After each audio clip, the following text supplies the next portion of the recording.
السلام علیکم ورحمۃ اللہ وبرکاتہ۔ میں سعودی عرب میں نوکری پر تھا جب میری بیوی کا فون آیا کہ اماں مر گئی۔ میں بہت رویا لیکن بیوی نے واپس آنے کو منع کر دیا۔ کہنے لگی اتنے پیسے لگا کر آپ نہ آئیں، میں خود تدفین کروا دوں گی۔ اور پھر میری بیوی نے تدفین کروا دی۔ 2 سال کے بعد میں واپس لوٹا تو میرا دل غم سے بوجھل تھا۔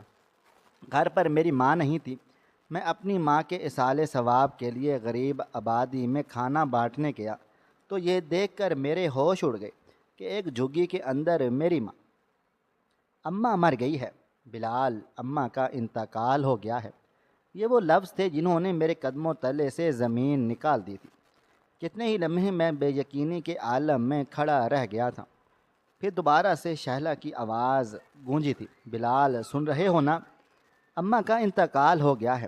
بڑی مشکل سے میں بولا تھا، اماں کا انتقال کیسے ہو گیا؟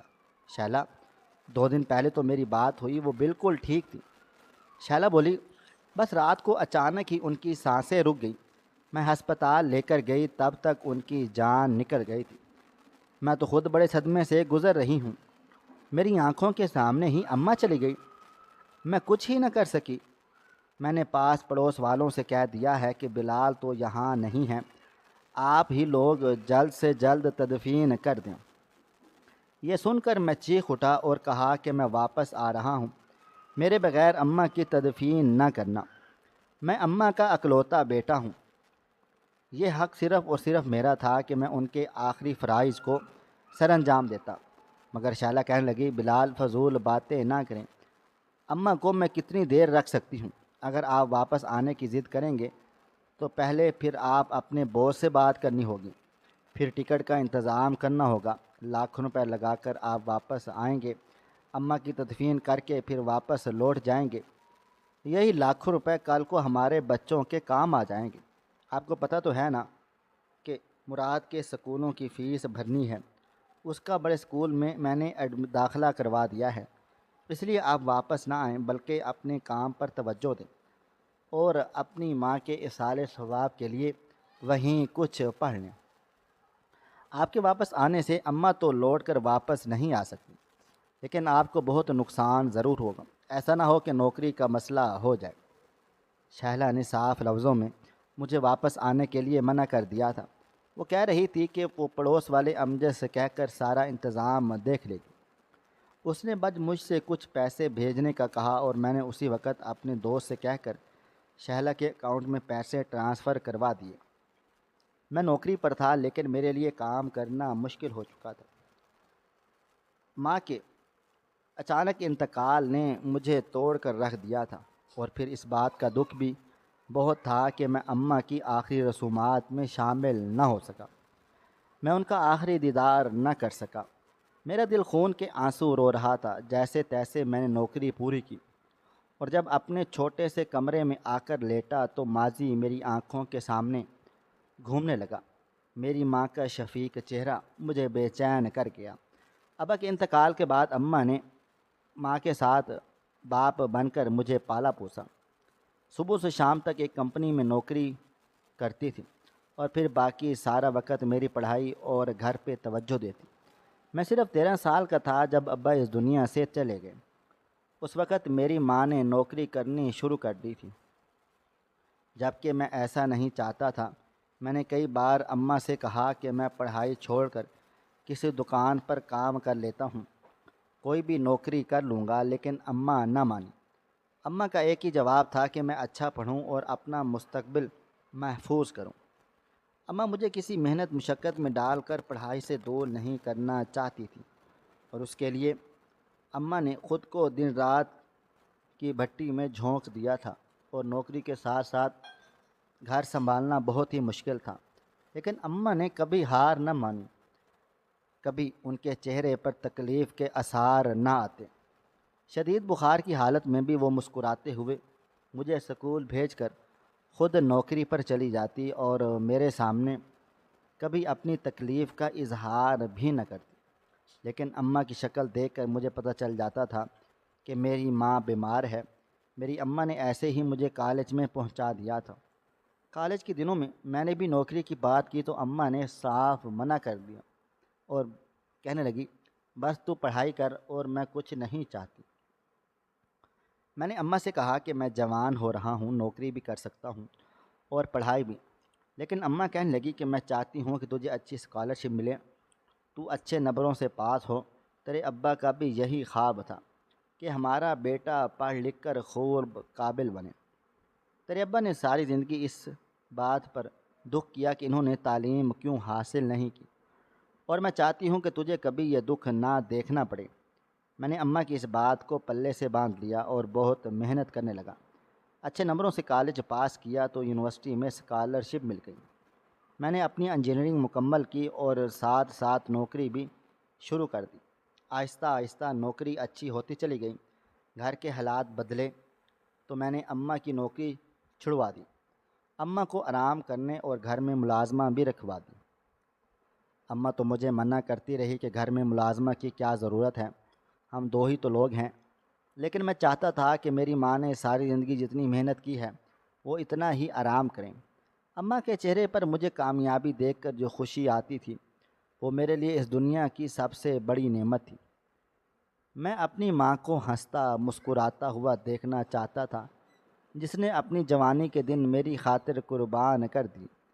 پھر انہی دنوں میری زندگی میں شہلا آئی۔ وہ میرے ساتھ ہی نوکری کرتی تھی، ہم دونوں ایک ہی دفتر میں جاب کر رہے تھے۔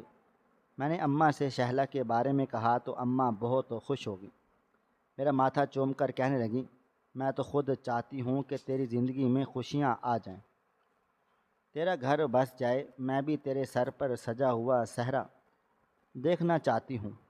اماں فوراً ہی رشتہ لے کر چلی گئی اور میرا اور شہلا کا رشتہ پکا ہو گیا۔ 6 مہینے کے بعد شہلا میری بیوی بن کر ہمارے گھر آ گئی اور پھر مجھے لگا جیسے سب کچھ مکمل ہو گیا، لیکن یہ میری غلط فہمی تھی۔ شادی کے کچھ دنوں کے بعد میرے اور شہلا کے درمیان جھگڑے شروع ہو گئے۔ وہ چھوٹی چھوٹی باتوں پر لڑتی جھگڑتی تھی۔ میں دفتر سے آ کر کچھ وقت اپنی ماں کے ساتھ گزارتا تو یہ بات اس سے برداشت نہ ہوتی۔ میری ماں کبھی مجھے اپنے پاس بلا کر اپنی کوئی ضرورت بیان کرتی تو اس پر بھی شہلا کو مرچیں لگ جاتی۔ وہ ہمیشہ یہی کہتی کہ آپ کی ماں مجھے سکون سے 2 گھڑی آپ کے ساتھ بیٹھنے بھی نہیں دیتی، جبکہ میری ماں مجھے بہت کم ہی بلایا کرتی تھی۔ میں خود ہی اپنی ماں کے پاس جا کر بیٹھتا تھا کیونکہ وہ تنہا تھی، انہیں میرے ساتھ کی اشد ضرورت تھی۔ ساری زندگی میری ماں نے میرے پیچھے قربان کی تھی، اس لیے مجھے لگتا تھا کہ یہ ان کا حق ہے کہ میں کچھ لمحے ان کے ساتھ سکون سے گزاروں، لیکن یہ بات میں شہلا کو کیسے سمجھاتا۔ ایک دن تو ہمارے درمیان کا جھگڑا اتنا بڑھا کہ اماں کمرے میں آ گئی، کہنے لگی کیا بات ہے بیٹے، کیوں بہو کے ساتھ جھگڑا کر رہے ہو؟ یہ سن کر شہلا غصے میں کہنے لگی کہ یہ آپ کی سکھائی ہوئی پٹیاں ہی تو ہیں جو میرا شوہر بات بات پر مجھ سے جھگڑا کرتا ہے، آپ جو انہیں لے کر بیٹھ جاتی ہیں اور پھر ان کے کان بھرتی ہیں، اس کے بدلے میں یہ سب کچھ ہوتا ہے۔ شہلا کی بات سنتے ہی میں نے زوردار تمانچہ اس کے منہ پر دے مارا۔ وہ میری ماں سے جس لہجے میں بات کر رہی تھی میرے لیے ناقابل برداشت تھا۔ میری اس حرکت پر اماں نے مجھے ایک زوردار تھپڑ مار دیا، کہنے لگی تمہاری ہمت کیسے ہوئی بیوی پر ہاتھ اٹھانے کی؟ میں نے تمہاری یہ تربیت تو نہ کی تھی؟ اماں سے میں نے پہلی بار تھپڑ کھایا تھا، اس لیے میں دکھ سے اماں کی جانب دیکھنے لگا اور پھر گھر سے باہر نکل گیا۔ سارا وقت سڑکوں پر گھومتا رہا، آنکھوں میں آنسو تھے اور دل غم سے بھر گیا۔ میری بیوی نے میری ماں سے جو بدتمیزی کی تھی وہ لفظ میرے کانوں میں گونج رہے تھے۔ مجھے شہلا پر اس قدر غصہ تھا کہ میرا گھر واپس جانے کو دل نہیں چاہ رہا تھا۔ میں کافی گھنٹوں تک سڑکوں کی خاک چھانتا رہا اور پھر جب پوری طرح سے تھک ہار گیا تو آدھی رات کو واپس گھر لوٹا۔ گھر میں داخل ہوتے ہی میری نظر اماں پر پڑی۔ اماں میرے انتظار میں جاگ رہی تھی۔ مجھے دیکھتے ہی اماں نے مجھے اپنے پاس بلا کر بٹھایا اور کہنے لگی بہو اب بھی نادان ہے، تمہیں سمجھداری سے کام لینا چاہیے، اس کا خیال رکھا کرو۔ اماں نے میرے سر پر ہاتھ پھیرا اور کہنے لگی جاؤ جا کر شہلا سے معافی مانگ لو، اس نے چاہے بھی غلطی کی ہو لیکن تمہیں ہاتھ نہیں اٹھانا چاہیے تھا۔ میں نے اماں سے کہا کہ وہ آپ کے ساتھ بدتمیزی کر رہی تھی۔ اماں کہنے لگی کوئی بات نہیں، ابھی نئی نئی ہمارے گھر آئی ہے، کچھ دن اسے دو، وہ خود ہی سنبھل جائے گی۔ اماں کے کہنے پر میں کمرے میں جا کر شائلہ سے معافی مانگی تو اس نے مجھے معاف کر دیا، اور پھر اس دن کے بعد اس نے مجھ سے کوئی جھگڑا نہ کیا، بلکہ اس کا رویہ بالکل ٹھیک ہو گیا تھا۔ میرا دل بھی سکون سے بھر گیا۔ میں یہی تو چاہتا تھا کہ میری ماں اور بیوی ایک ہی گھر میں ایک ساتھ خوش رہیں۔ پھر اگلے مہینے مجھے پتہ چلا کہ شائلہ امید سے ہے، تو میری خوشی کی انتہا نہ رہی۔ لیکن اس خبر کے ساتھ شائلہ نے مجھ پر ایک نیا دباؤ ڈالنا شروع کر دیا۔ اس نے اصرار کرنا کہ اس ملک میں کچھ نہیں رکھا، تم پردیس کی نوکری کرو، زیادہ پیسے کماؤ گے تو ہم اچھا گھر بنا لیں گے، تمہارا کاروبار جم جائے گا تو تم واپس آ جانا، ہمارے بچے کے مستقبل کا سوال ہے۔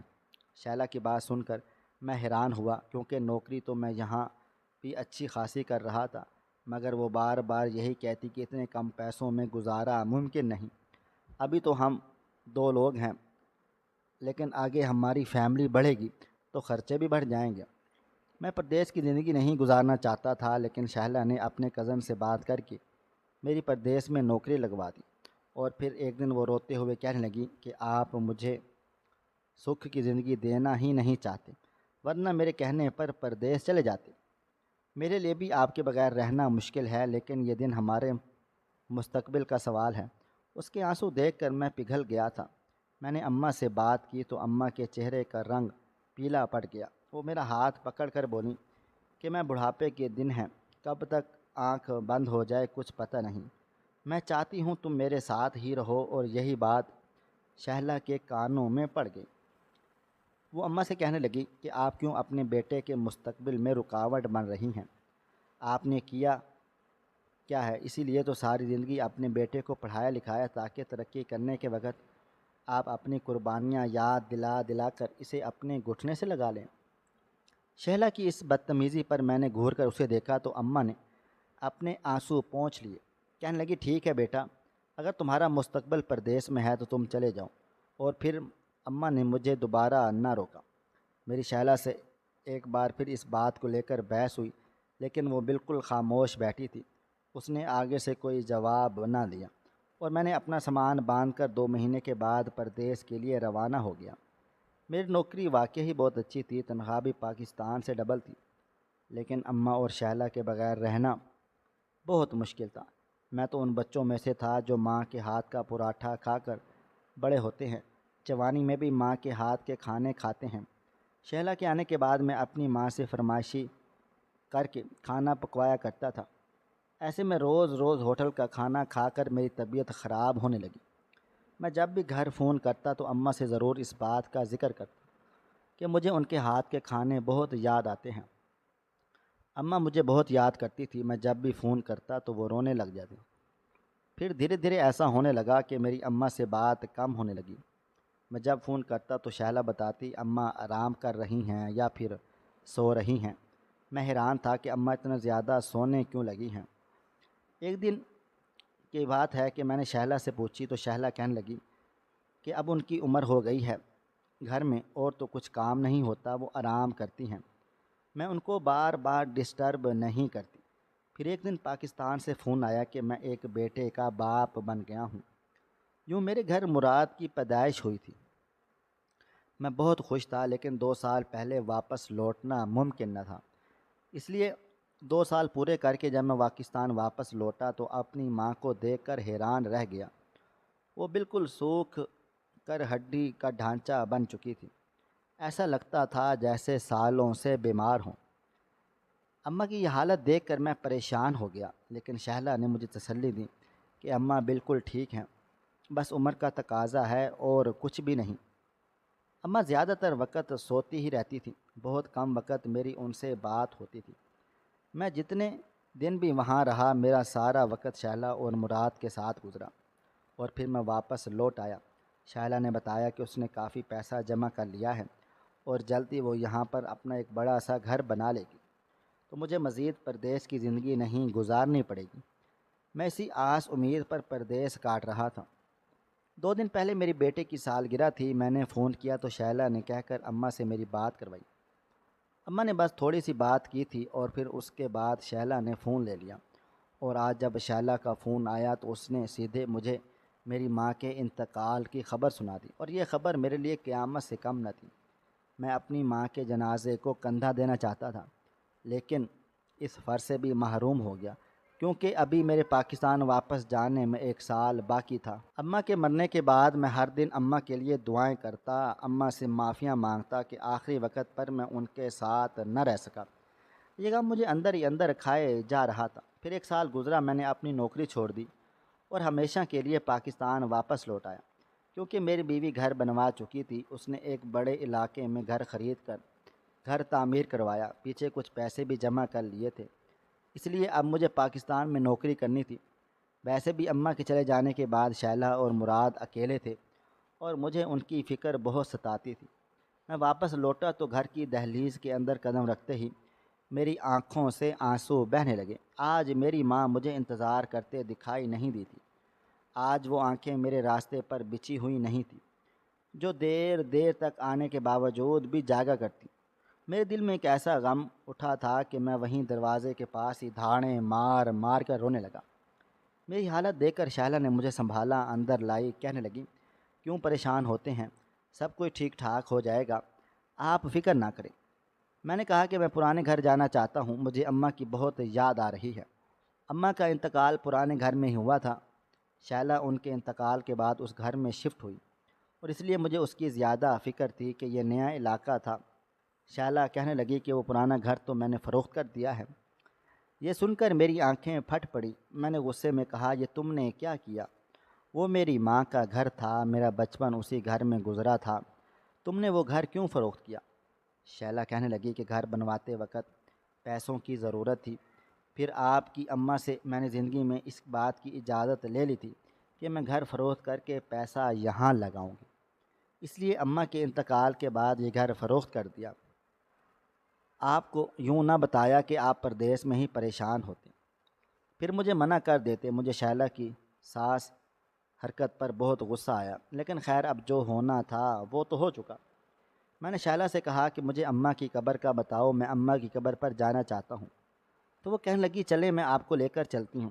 پھر وہ مجھے قبرستان لے گئی، وہاں ایک قبر کی طرف اشارہ کر کے اس نے بتایا کہ یہ اماں کی قبر ہے۔ میں اس قبر کے قدموں کے پاس بیٹھ گیا، مٹی کو ہاتھ میں لے کر رونے لگا، اماں سے معافیاں مانگنے لگا۔ پھر میں نے شائلہ سے قبر پر خطبہ کیوں نہیں لگوایا۔ وہ کہنے لگی کہ آپ یہاں نہیں تھے تو میں اکیلے کیا کیا سنبھالتی، اب آپ آ گئے ہیں نا تو خود ہی دیکھ لیجئے کہ کیا کرنا ہے اور کیا نہیں۔ قبرستان سے جب میں گھر واپس لوٹا تو میرا دل غم سے بوجھل تھا۔ میں نے شائلہ سے کہا کہ میں اماں کے جنازے میں شریک تو نہ ہو سکا، لیکن میں اب اپنی اماں کے لیے کچھ کرنا چاہتا ہوں۔ پھر میں نے اس دن غریبوں کو کھانا کھلانے کا سلسلہ شروع کر دیا۔ میرے ایک دوست کے توسط سے مجھے نوکری بھی مل گئی۔ میں روزانہ کسی غریب آبادی میں جاتا اور کھانا تقسیم کر دیتا۔ کچھ دنوں کے بعد شائلہ نے مجھے روز روز یہ کرتے دیکھا تو کہنے لگی، آپ کیوں اپنی محنت کی کمائی اس طرح سے لوٹا رہے ہیں؟ اس سارے ثواب کے لیے آپ نے بہت کچھ کر دیا ہے، اب ہم پر دھیان دیں۔ میں نے شائلہ سے کہا کہ میں ساری زندگی یہی کرتا رہوں گا تو اپنی ماں کی قربانیوں کا قرض نہ اتار سکوں گا۔ میرے آگے وہ خاموش ہو گئی۔ پھر مہینے کے بعد ایک کچی بستی میں 2 دیگیں کھانا لے کر پہنچا اور خود اپنے ہاتھوں سے کھانا تقسیم کرنے لگا۔ میں نے ایک بچہ ایک جھگی کی طرف اشارہ کر کے بولا، وہاں ایک بوڑھی رہتی ہے، وہ چلنے پھرنے کے قابل نہیں ہے، اس کے لیے بھی کھانا دے دو۔ یہ سن کر مجھے بہت دکھ ہوا۔ میں نے کہا، بچے میں خود کھانا پہنچا کر آؤں گا۔ میں نے سب سے پہلے کھانا بانٹا اور پھر ایک تھال میں کھانا لے کر میں اس جھگی میں پہنچا۔ ایک بوڑھی عورت چارپائی پر بیٹھی ہوئی تھی، اس کے بال بکھرے ہوئے تھے، سر جھکا ہوا تھا۔ میں نے دھیرے سے آواز دی اور کہا، اماں بھوکی ہو، کھانا کھاؤ گی؟ میری بات سن کر اس عورت نے سر اٹھا کر میری طرف دیکھا اور مجھے لگا جیسے کسی نے میرے سر پر آسمان گرا دیا ہو۔ وہ عورت اپنی چھوٹی چھوٹی آنکھوں سے میری جانب دیکھ کر مجھے پہچاننے کی کوشش کر رہی تھی، جبکہ میں تو پہلی نظر میں اس عورت کو پہچان گیا جس نے مجھے جنم دیا، پالا پوسا، میری تربیت کی، میری خوشیوں کے لیے ہر طرح کی قربانیاں دی۔ میں اسے کیسے نہ پہچانتا؟ میرے ہاتھ میں موجود پلیٹ چھوٹ کر فرش پر جا گری۔ ماں نے گرا ہوا کھانا دیکھا تو گرتی پڑتی چارپائی سے اتری اور فرش پر بیٹھ کر دونوں ہاتھوں سے کھانے لگی، جیسے نہ جانے کتنے دنوں کی بھوکی ہو۔ یہ دیکھ کر میری آنکھوں سے آنسو بہنے لگے۔ میں نے اماں کہہ کر اسے سینے سے لگایا تو میرے سینے سے لگتے ہی اماں مجھے پہچان گئی، کہنے لگی بلال تم آ گئے، تم کہاں چلے گئے تھے؟ میں اماں کی کسی بھی بات کا جواب دیے بغیر پھوٹ پھوٹ کر روتا رہا۔ پھر میں نے خود اپنے ہاتھوں سے اماں کو کھانا کھلایا، اماں کے پاس بیٹھا رہا اور اماں سے بات چیت کرنے لگا۔ اور پھر اماں نے ایک ایسا سچ مجھے بتایا جسے سن کر میرا دل خون کے آنسو رو دیا۔ اماں کہنے لگی کہ تمہارے جانے کے بعد شہلا کا سلوک میرے ساتھ بہت برا ہو گیا۔ مجھے زور زبردستی نیند کی گولیاں دے کر سلاتی، وہ تمہارے لگائے گئے اسی تماچے کا جواب مجھ سے چاہتی تھی جو غصے میں نے اسے مارا تھا۔ میں نے 1000 بار اسے کہا کہ میں نے کبھی تمہیں اس کے خلاف نہیں بھڑکایا، لیکن وہ نہ مانی، میری دشمن بن گئی۔ اور پھر ایک دن ایک رات اس نے مجھے دھکے دے کر گھر سے نکال دیا اور پھر میں ساری رات یہاں وہاں بھٹکتی رہی۔ اگلی صبح دوبارہ اس کے پاس گئی لیکن اس نے مجھے اندر قدم نہ رکھنے دیا اور مجھے بھگا دیا، اور میں سڑک پر بیٹھ گئی، بھیک مانگنے لگی۔ اور کچھ بیکاری جو بھیک مانگ رہے تھے وہ مجھے اپنے ساتھ یہاں لے آئے کیونکہ میری حالت کافی خراب ہو چکی تھی۔ پھر میں نے بھی بھیک مانگنے کا سلسلہ شروع کر دیا۔ مجھے نہیں پتہ شائلہ نے گھر بیچ کر کہاں گھر لیا۔ میں کئی بار اپنے گھر گئی لیکن تم نہ تھے نہ شائلہ تھی، میں کیا کرتی؟ اس لیے اس جھونپڑی میں گزارا کرنے لگی۔ جو لوگ مجھے لائے تھے انہوں نے مجھے جھونپڑی دی ہے اور وہی اپنے ساتھ میرے کھانے کا انتظام بھی کر دیتے ہیں۔ پہلے تو میں بھیک مانگ لیتی تھی، کچھ عرصے سے طبیعت اتنی خراب ہے اب تو بھیک مانگنے کے لیے بھی نہیں نکلا جاتا۔ یہ کہہ کر اماں رونے لگی اور میرا دل پھٹ گیا۔ میں اماں کا ہاتھ پکڑ کر اپنے بڑے سے گھر میں واپس لوٹا تو اماں کو میرے ساتھ دیکھ کر شائلہ کے چہرے کا رنگ بدل گیا۔ اس نے سوچا بھی نہیں تھا کہ اماں مجھے اس طرح سے مل جائے گی۔ میں نے غصے سے شائلہ سے پوچھا اس نے یہ سب کچھ کیوں کیا؟ تو وہ نظریں چرا گئی، پھر کہنے لگی کیونکہ آپ کی اماں میرے اور آپ کے بیچ میں دیوار کی طرح تھی۔ آپ کو اپنی ماں کے آگے کچھ دکھائی نہیں دیتا تھا، اس لیے میں نے ان سے جان چھڑا لی، لیکن آپ کی اماں تو ساری زندگی میرا پیچھا نہیں چھوڑے گی۔ مجھے شائلہ کی ذہنی حالت پر افسوس ہوا تھا، جس نے نہ جانے کس کی قبر پہ لے جا کر مجھے یہ کہہ کر بٹھا دیا کہ وہ میری ماں کی قبر تھی۔ میں نے اسی وقت شائلہ کو طلاق دی اور اسے گھر سے جانے کے لیے کہہ دیا۔ شائلہ مراد کو لے کر چلی گئی اور میں اپنی ماں کے قدموں میں بیٹھ گیا۔ میں اپنی ماں کی قربانیوں کو کیسے بھول سکتا تھا؟ میری ماں نے مجھے روکنا چاہا کہ میں شائلہ کو طلاق نہ دوں، لیکن میں ایک ایسی عورت کے ساتھ مزید گزارا نہیں کر سکتا تھا جس نے میری ماں کے ساتھ اتنا ظلم کیا۔ کچھ عرصے کے بعد میری ماں کا انتقال ہو گیا۔ وقت تیزی سے گزرتا چلا گیا، میں نے دوسری شادی کر لی۔ میری دوسری بیوی بہت اچھی اور نیک تھی، اس نے میرا بہت اچھے سے خیال رکھا اور اس سے میرے 2 بچے تھے اور ہم نے ایک اچھی زندگی گزار رہے تھے۔ وقت تیزی سے گزرتا چلا گیا، میرے دونوں بچوں کی بھی شادیاں ہو گئیں۔ پھر ایک دن میں اپنی بیٹی سے ملنے اس کے سسرال جا رہا تھا کہ جب راستے میں ایک فقیر نے میری گاڑی کا شیشہ بجایا۔ میں نے جیسے ہی شیشہ اتارا تو میری آنکھیں کھلی رہ گئیں۔ وہ کوئی اور نہیں بلکہ شائلہ تھی۔ اس نے کٹورا میری طرف بڑھا کر بھیک مانگی تھی۔ اس کی ذہنی حالت ٹھیک نہیں تھی، وہ مجھے بالکل بھی نہیں پہچانی تھی۔ اتنے میں ایک دوسری عورت بھاگتی ہوئی آئی اور شائلہ کو کھینچ کر لے گئی کیونکہ سگنل کھل چکا تھا۔ میں نے ایک سائڈ سے ہو کر رکا اور میں نے دوسری فقیرنی کو اشارے سے بلایا اور پوچھا یہ کون ہے اور اسے کیا ہوا ہے؟ اس نے بتایا کہ اس کا بیٹا اسے جھگیوں میں چھوڑ کر چلا گیا ہے۔ پتہ نہیں کون تھا، کہاں رہتا ہے، لیکن یہ اب ہماری ساتھی ہے، ہمارے ساتھ رہتی ہے۔ اس کا ذہنی توازن بگڑ چکا ہے کیونکہ اس کے اکلوتے بیٹے نے اسے خود ہمارے حوالے کیا ہے۔ اس کا بیٹا بہت امیر ہو گیا ہے اور اب وہ اپنی ماں کو اپنے ساتھ نہیں رکھنا چاہتا۔ یہ کہہ کر وہ فقیرنی تو چلی گئی لیکن میں قدرت کے اس انصاف پر حیرت زدہ رہ گیا۔ اس نے میری ماں کو جس حال میں پہنچایا آج وہ خود اس حال کو پہنچ گئی۔ کبھی کبھی انسان کو اپنے گناہوں کی سزا اس دنیا میں مل جاتی ہے، اور شائلہ کو دیکھ کر مجھے اس بات پر یقین آ گیا۔ میں نے شائلہ سے کبھی بے انتہا محبت کی تھی، لیکن وہ شاید اس محبت کے قابل نہیں تھی۔ اس نے خود کو میری نظروں سے گرا دیا، اپنے کردار کو میلا کر لیا اور اس کی سزا وہ بھگت رہی تھی۔ میں آپ لوگوں سے بس اتنا ہی کہوں گا کہ ہمارے ماں باپ ساری زندگی ہمارے لیے قربانیاں دیتے ہیں، اس لیے ہمیں آخری دم تک ان کی قربانیوں کو یاد رکھنا چاہیے۔ ناظرین، مزید اس طرح کی سبق آموز کہانیاں اور واقعات سننے کے لیے ہمارے ویڈیوز کو لائک کریں، شیئر کریں اور ہمارے چینل کو سبسکرائب کر لیں۔ شکریہ۔ اللہ حافظ۔